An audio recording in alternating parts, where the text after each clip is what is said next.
Ok, nous sommes dans la note du chapitre 13. Au milieu de cette note, elle va nous expliquer la nature des 4 mondes. On va commencer par le monde le plus haut, la Hatzilut. Alors voilà Marichon, le premier monde. Madal est des 4. She'etzil hu yitbarach shmo, que Dieu a, traduction du mot Etzil, c'est une émanence, il a émané de lui-même. Sharnu echolim lechanoto beshem, c'est le premier monde qu'on peut appeler avec un nom. Il y a d'autres mondes plus hauts, mais on ne leur donne pas de nom.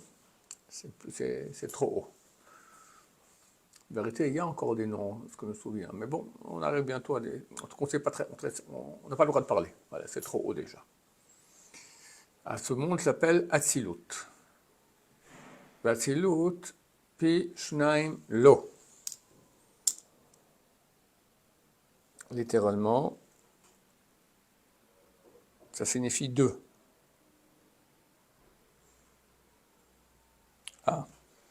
La note ici en bas nous dit qu'il y a 2 explications au mot Hatzilut, c'est ça qu'il veut dire. Le Shon Chibour, 1 signifie un langage d'union, comme etzlo, comme chez lui. Etzel, donc en hébreu, ça signifie chez. Etzlo, chez lui. Donc Hatzilut, ça veut dire que c'est lié à lui. Ou le Shon, deuxième langage, itpashtut ruchani. Itpashet, ça veut dire s'étendre. Une extension spirituelle. Comme quand on voit V'yatzel min haruach, il a étendu de son souffle. Donc, Moshe Rabbeinu a étendu de son souffle sur Yoshua. Il fait passer de son souffle chez Yoshua. Ou encore, comme on voit dans Ezekiel, Atzilei Yadav. Atzilei Yadav, ce sont les aisselles. Shem Mukhbarim Baguf Tamid Vegam Atralat Itpashlut Yadav. Les aisselles sont liées au corps et c'est le début de l'extension des bras. Donc il y a les deux explications ici. C'est chez, ça veut dire c'est lié, et c'est l'extension. Ki olam ha'atzilut hu hakol elokut gamur. Car le monde de l'atzilut, c'est de la divinité totale. Kemash Bagdama Tatikunim, comme c'est écrit dans l'introduction au Tikkunim. Tikkunim, c'est Tikkun Zohar. Okay? Après que Rabbi Shimon Bar Yochai a écrit le Zohar, il a écrit encore 70 Tikkunim, 70 permutations du mot Bereshit. Ki olam ha'atzilut hu hakol elokut, on a vu ça. Ba'atzilut. Alors, en ce qui concerne l'atzilut, ils ont dit dans les Tikkunim. On va prendre la traduction directement. Non, il n'y a pas. Iu vegarmo yechad. Lui et quelque part, on va dire, ses membres sont un. Au B'Israïm, Shar Drusha Abia, et dans le Esraïm, dans Shar Drusha Abia, et ici toutes sortes de références sur plusieurs lignes, qui est appelé Aïn. La soute est appelée Aïn. Aïn, c'est ce qu'on traduit en hébreu, rien, zéro. Des lat marshavat fissa mehu, que la pensée ne peut pas saisir quelque chose là-bas. Ma'oti tatzlut ve'achibur, l'essence de cette extension et de l'union qu'il y a avec Hachem. Diyu ve'chavoi ve'garmo yichad. Car lui et tous ses membres font un. Ok, donc une partie divine, assez, comment on appelle ça, qu'on ne peut pas définir, qui est liée à Dieu et qui est une extension de Dieu, et qui est divine totalement. On ne peut pas appréhender. Olam hasheni, deuxième monde. Nishtalshel veyarad Midarka Yoter Me'arishon, qui s'est enchaîné, a descendu d'un degré plus, il est plus descendu d'un degré que le premier. Chez Moussag al-Kol Panim, Ktsat Mitziuto Shochal Likare Yesh, qu'on peut un peu appréhender, au point on peut déjà dire de lui Yesh, il y a une réalité. Voix Yesh Mi Ain, et c'est ça le ex nihilo. le yesh, il y a, de aïn, de rien. La crème nikra b'shem bria, c'est pour ça qu'il l'a pris au nom de bria. Bria, c'est création. Donc moi je katafti l'ael, comme j'écris là-haut, un peu plus haut. Olam hagimel, le troisième monde. Mishkalshel besed ramadegot, mais olam hasheni. Il s'est enchaîné, a descendu du deuxième monde. Mais tabba yoter, il est devenu plus grossier. Chez Misuto Musag yoter, que sa réalité est plus accessible. Voit yesh mi yesh, et c'est le il y a à partir de il y a. La chem etoar beshem yetzira, c'est pour ça qu'on l'appelle yetzira. Comme yotzer chomer shehu yesh mi yesh, comme quelqu'un qui va créer un ustensile en argile qui fait cela à partir d'une réalité, un matériau existant. Olam Hadaled, le quatrième monde, Hugmar Melacha, Kol Haolamot Shekadmu, c'est l'achèvement de tous les mondes qui lui ont précédé.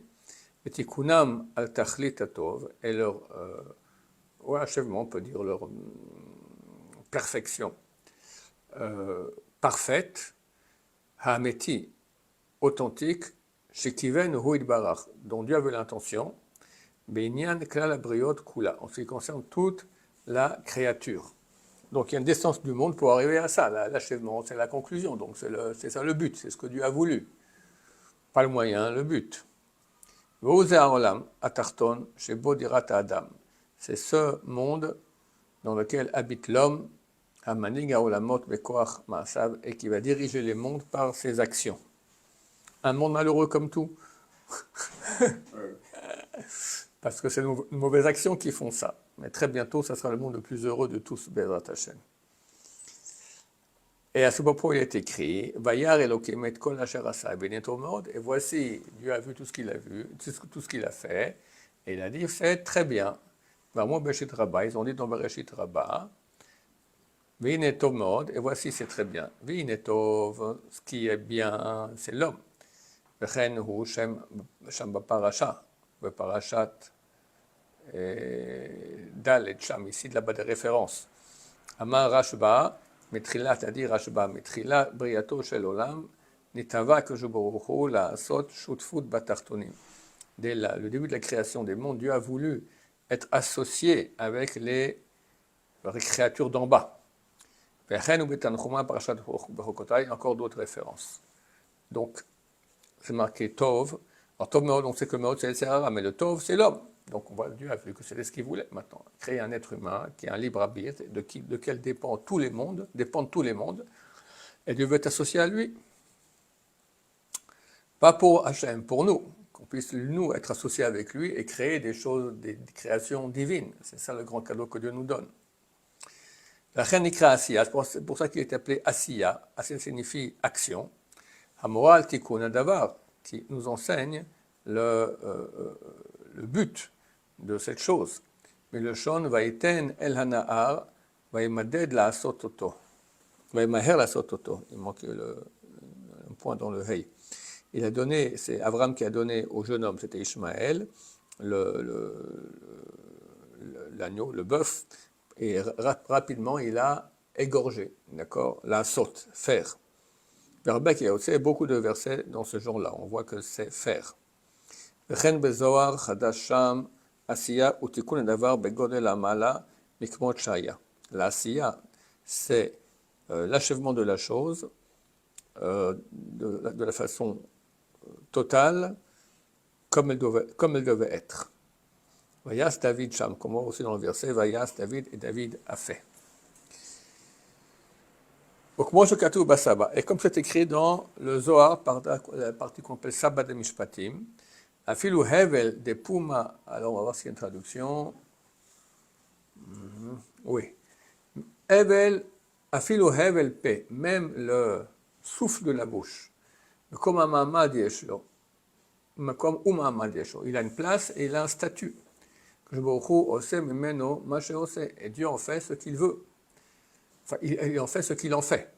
Mais même un mot d'une personne, même une voix, rien n'est vide. Et chacun il a sa place et son statut. Alors, Parashat Mesorah, c'est écrit, Kol mila o mila, chaque mot et mot, Sha'adam Otse Mipiv, que l'homme sort de sa bouche.